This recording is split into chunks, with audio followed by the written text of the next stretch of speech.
mean, he's an embodiment of every good thing that you can think of. A wonderful father, a wonderful husband, a generous and kind-hearted friend, a caring brother. It can go on and on and on and on. When the pastor spoke here, he said he does not know how many children he has. Oh. And it is true, because at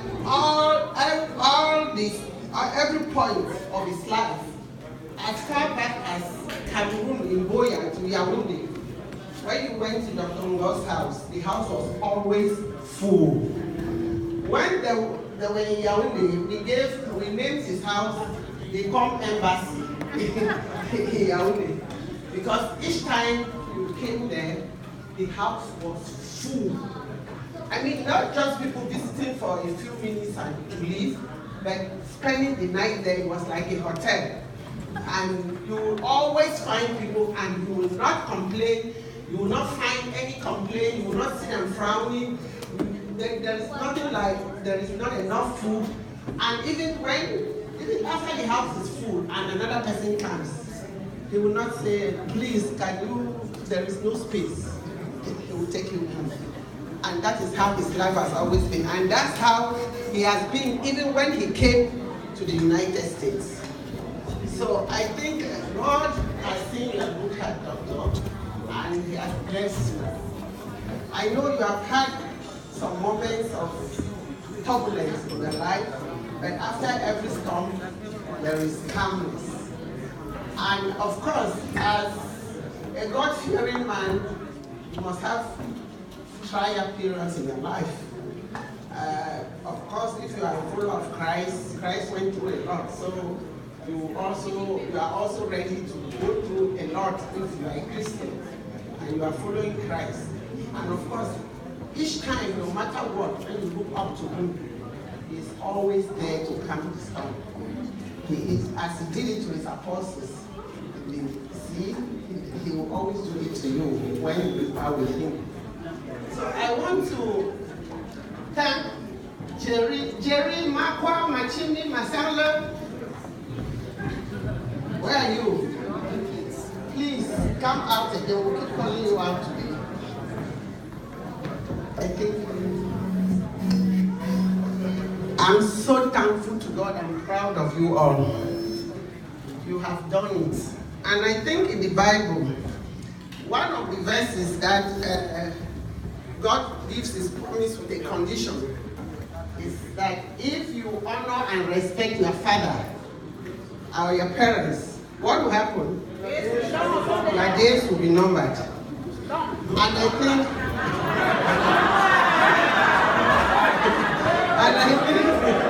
And I think what you have done to Daddy, this special birthday party that you have called all of us to come and join you to thank God for keeping your father, for keeping him up to 60 years, is just an indication that in your heart you are asking God to keep him living for 100 years. And because you have done this to him, God will also bless you and keep you to as long. So thank you very much, and you will always remain blessed. This is just the beginning. And this gives us hope that because as you approach 60, in the Bible God says 60 and 70 for those who are strong. With what you are doing and the care you are taking of him, he will go even above that 70 and be strong and be strong. After all, when you look at him, you think that he's a 40-year-old boy. His deeds are big, right? And God has given him this good structure and the energy to be able to execute all the things that he wants to do and he likes doing for people. And he will continue to keep you strong, Dr. Ngoh. I hardly call him Dr. Ngoh, I call him Bobby.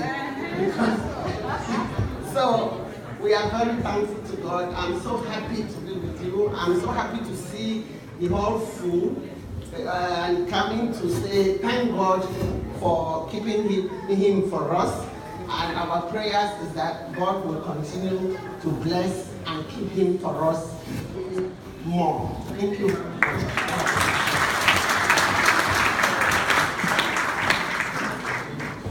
Thank you so much. I thank Ms. Menga for those powerful, inspiring, and encouraging words.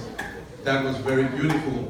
At this juncture, I'd like to call on the president of the Cameroon community in Connecticut, Mr. Tala, to come and give us a word. Let's give a big hand as he comes up.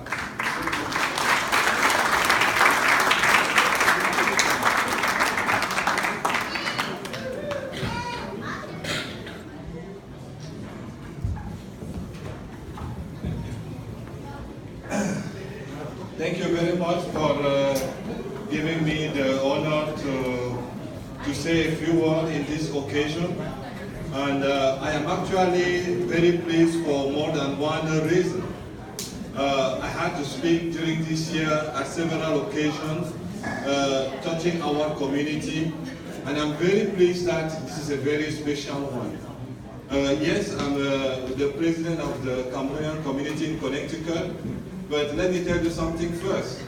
Without Dr. Ngoh, there will be no Cameroonian community in Connecticut. Cameroonians in Connecticut were like grains of sand spread around until the cement Dr. Ngoh came around and said, let's start building a house, let's start making it a community, let's start working together. And the way we met the very first time, it's almost to the day 15 years ago. It's almost to the day 15 years ago. We were a young couple moving from Germany, sitting in Massachusetts, and my wife got a job position at Yale, and I was not ready to leave my current job in Massachusetts to move to Yale. Then one of her friends called her and said, my dad's classmate is in Connecticut and he will take good care of you. And I'm like, okay, I need to see the person. But before we know, the next day, the person called and told her, I have made arrangement for you. You can be working during the week in Connecticut, then go back to the weekend to the family. And I've arranged with one of the surgeons in the hospital, you will stay with her. So you don't have to worry about anything. And I was really taken apart because someone that you have never met, someone that the lady from DC called and said, one of my friends is coming, can you do anything? And within a day, he had all figured out. So we came, and where I met him, it was at the hospital in the Bridgeport. And he was really very busy. He was basically sleeping there. Ma Regina was not in good shape. He would leave the hospital, go home, take a shower, prepare for his classes, go and do that, come back, and he still has the time to make arrangement for people that he has not ever met. So I was touched right there from the beginning that this must be a very special person. And moving forward, I don't want to bother you with all the story. Suddenly my children had a friend, a new big brother called Jerry. Suddenly, if we visited Bridgeport, there was a cook in chief, there was a nurse in chief, he was doing it all. And what really amazed me with him was that you never hear a voice of complaint. With all these things that he was doing, you never hear a complaint coming from him. The only kind of complaint I was hearing was all the struggle that he was doing to get the rest of the family together. And it was really amazing, and I think I get to meet a pastor at the Willow Street so many times, cracking jokes in the middle of a lot of pain. And really, if I my wife is not there. She should have been making me sign already. That's slow down. But definitely, I would like to say, for us here in Connecticut, and for me personally, I lost my father 30 years ago. When I came to Connecticut and I met Dr. Ngoh, I knew this is someone that I can really sit down and talk to, and he will not spare word if I'm doing something wrong. He will say it as it is, and I will understand. If he says it, then that is the way it is going to go. And that is just how he called us together. Let's get together. Let's make it a community. That's why you hear, sometimes we call him chairman, sometimes we call him the voice of the elder, sometimes we call him Tani, but all of that has something to do together. He's a caring person. He's really there for you if you trust in him. And the way, during that time, we were new in the United States, but I would see his colleagues and the spouses taking turn to be there for him at the hospital while he is giving classes. And I'm like, oh, really? It must be a special relationship. And we learn from it. We learn no longer to complain, but as many people here say, to push through. Complaints doesn't help. Getting the help that you can get, the advice that you can get, and just do like Dr. Ngoh, move on and take care of your family, your friends, and your children. So for that, in the name of the Cameroonian community, we thank you very much, and may the Lord bless you with many more years. And I would also like to say a big thank to the children. Too many times we see children crying on funerals. What happened? I wanted to say thank you to my daddy. I wanted to tell him how much I love him, but I was always waiting for a good moment, and that good moment never came. So it's very important that we take the time and tell those that help us, those that we love, let them know why they can still hear it, that you really truly love them. It will help them more than you crying or pretending to cry when the day has come. So thank you very much, and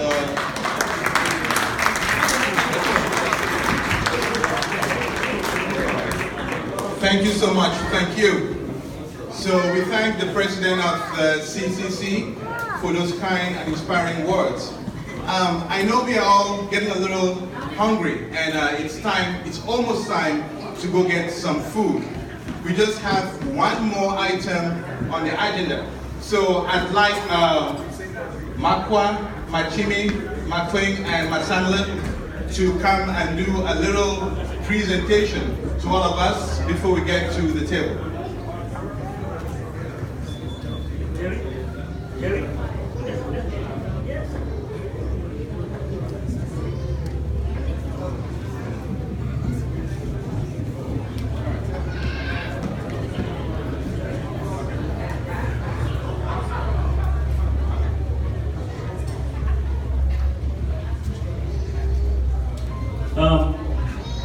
Good evening, everyone.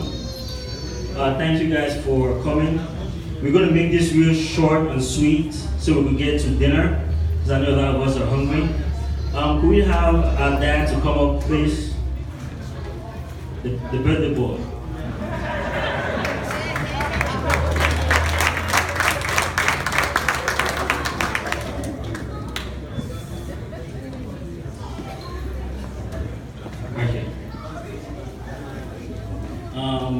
Actually stand right here and face that way. You see, he's 60, so his mechanisms don't work right. He's getting too old. So please bear with him. Hi everyone. So when we decided to throw this celebration for my dad, I was thinking, what can I get? What can I get for my dad? And I started, thinking of who he is in my life, his role in my life, and what I see him as. So my dad has been my hero. He's my hero, and he will always be my hero. Ever since I was a little kid, he was just super mean to me. whenever I needed something, he would run and help me. He was always there to listen to me, always there to hear me, no matter what. When I was a little child till now, well, I don't know if I'm still considered a little child, but he's always been there for me, and he's there to listen. He's there to offer advice. He's there with words of wisdom, no matter what. I will call in the middle of the night and he will answer. I will call in the middle of the night and he will walk, he will run. I mean, no matter what I can think about, he's always there. He's forgiving, he's loving, he's kind. And just to see so many people show up here, just, your responses have been heartwarming. And they've just taught me so much. So just keep looking up to him and just learning all these great qualities from him. So like I said before, I was thinking about what to get for my dad. 60 seems pretty high if you think about it. It's not 50. When I was little, 50 was right there, but 60 is just whoa. So, Daddy, how are you feeling? Good. So, the whole thing with him aging,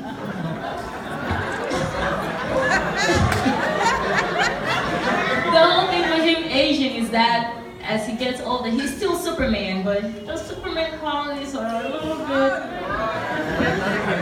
I don't know if he'll admit, but if I call him, he'll answer, but we have to say hello like 10 times before. Hello, hello, hello, can you hear me? Increase your volume, hello?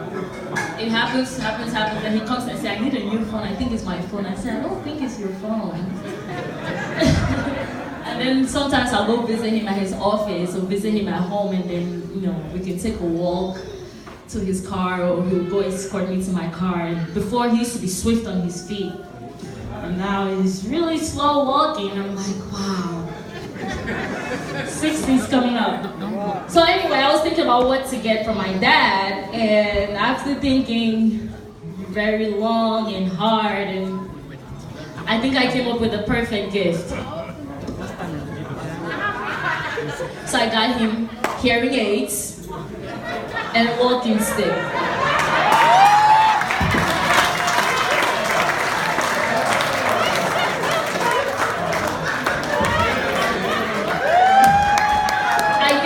That hero, that Superman always. So no matter what he uses, he should remain Superman. Happy birthday.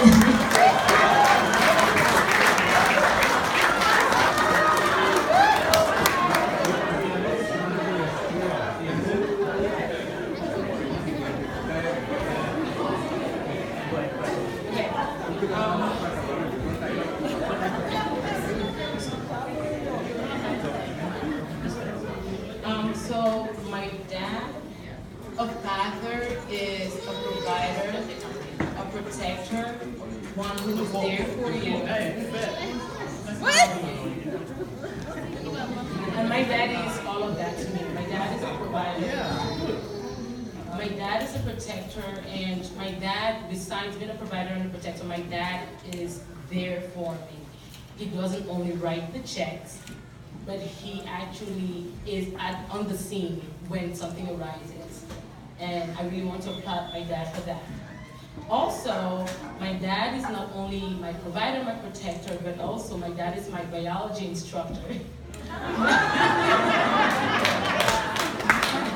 Majority of the terms I teach my students today with are terms that I learned from him, like addery, away, and veneer for veins. My dad reminds me of the parable of when the disciples were asking Jesus, who is the greatest? And Jesus said that the greatest among all of the disciples was the servant. And Daddy, I just want to seize this opportunity to say that you are a great man. And I believe everyone will agree with me, because even at this age, my dad, during events, will walk around and pick cups. My dad still picks cups after people. My dad runs around, he does the dirty errands. We could be sitting in the living room and the bell rings and my dad will run to the door first, without forgetting that he is running. So, Daddy, you are a fabulous example a father to me. I'm so proud that I have your DNA. I'm so glad that I have your genes. And also, I'm proud of the men in my life that you have raised. They are who they are because they have your DNA. My dad actually has a huge heart. My dad is a lover. I could speak for days about my dad. My dad has a huge heart. My dad is a servant. My dad will go the extra mile to do for other people what people wouldn't usually do, whether in public or in private. I remember riding in my dad's car. We were going to Fundong, I think, and my dad stopped and he picked up an old lady. No one was watching. He wasn't going to get credit, but he picked her up, picked up the bag that she was carrying, and he took her all the way to her destination before coming home. That left a great mark in my heart. I remember also one day my dad was leaving for school, and there was, in Cameroon, there's something known as Wari, in Yaoundé, and there was this madman. He got hurt so bad, and my dad was on his way to work, but I remember vividly, like yesterday, he pulled his tie back, and he washed this leopard's feet. And that just left a mark in my heart. Yeah, so my dad's an example of the Heavenly Father for me. Yes. So Daddy, I just want to say I love you, and I mean, the list is endless. When my mom was sick, my dad cooked, my dad took care of my mom, my dad cleaned my mom, and my dad went to school, came back, made meals for my mom. My dad, the nurses did not do anything because my dad made her bed up. He did everything. My dad, Daddy, I just love you.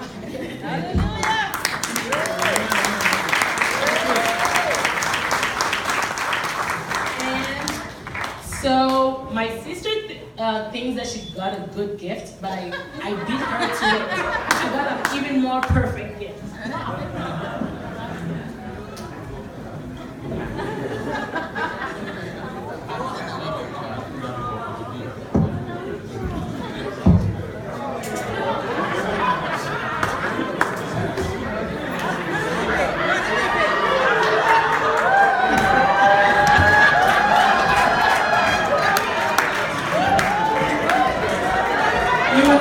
Going up the stairs.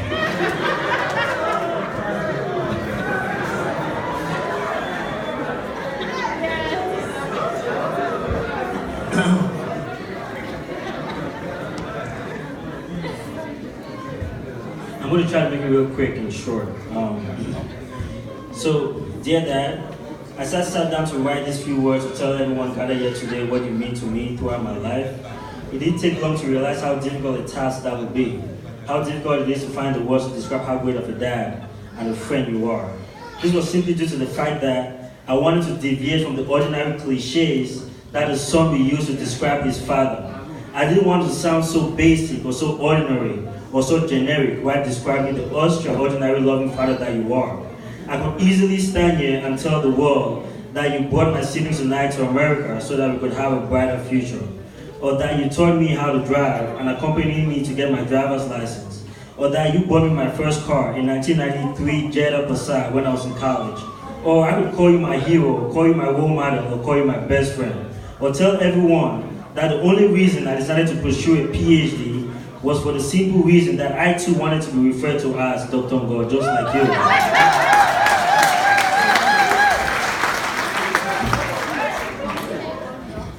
But all these things to me was still not sufficient to sum up what you truly mean to me. Everything that I have today and what I've become is because of you, period.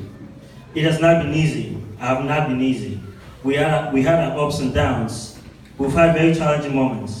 But through it all, you did not only remain a father, but you also remained a dad. Through it all, I want to thank you for your patience. I want to thank you for your kindness. I want to thank you for always being quick to forgive, and I want to thank you for your love. A party like this is just to show the world a smidgen of our appreciation for all that you have done for us.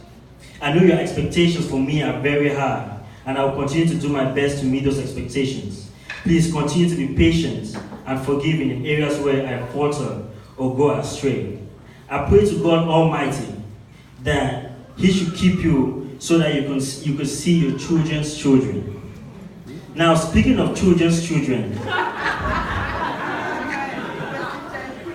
Dad, I'm well aware how much you want grandkids. That is why you're always making side comments and slight jabs, asking me or any one of my siblings when or why aren't we married yet. What is taking so long, you always ask.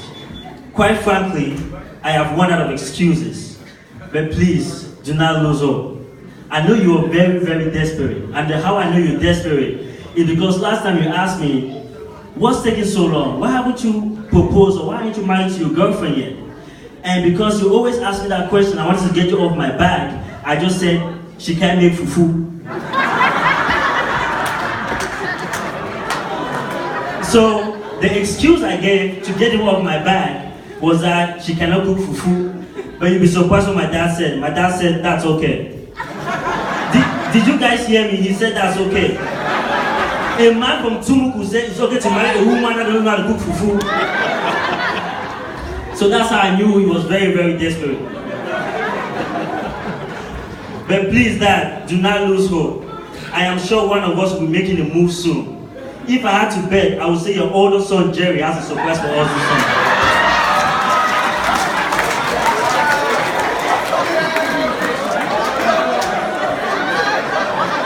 If I had to guess, I would say Jerry has a surprise for us this summer.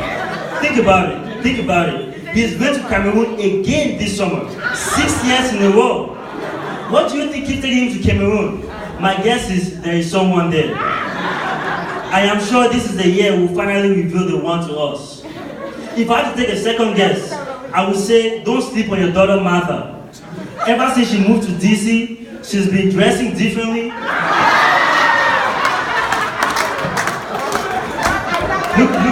Look. She has a new hairstyle, and she even walks differently. If you ask me, I will tell you I think there's a man in her life. So Dad, please don't lose hope. So as you turn 60, last time I came to visit you, I noticed you are going up the stairs and you're walking very, very gingerly. And that really had a big, big effect on me. So I decided to give you one of the best gifts ever.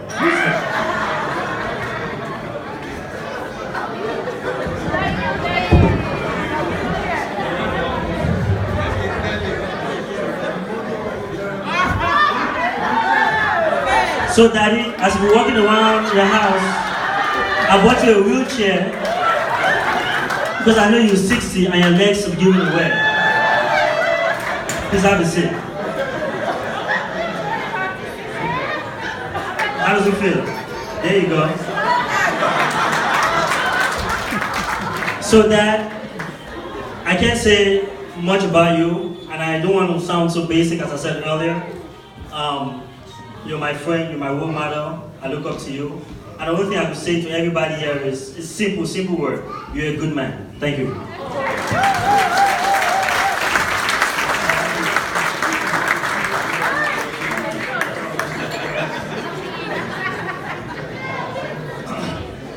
All right, my siblings have said it all, and more or less what they're trying to say is that we're very appreciative to this man for all he's been through, for all his sacrifices to get us who we are, or to make us who we are. Talking about sacrifices, one of the stories that he always told us when he was a toddler, very, very young, he was going for a Sacred Heart interview. He just passed the first school living at the common entrance. So I don't know if a lot of people from COM are here and they can picture this. He had to trek from Tumuku to Sacred Heart in Bamenda for an interview. Yeah, 40 miles or thereabout. So I want to say, Daddy, you don't have to do that no more. We are all very proud and very appreciative for all your sacrifices to us. And this is the keys of the new Toyota Foreigner.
Wow, wow, wow, wow, wow, wow. Wow. Wow.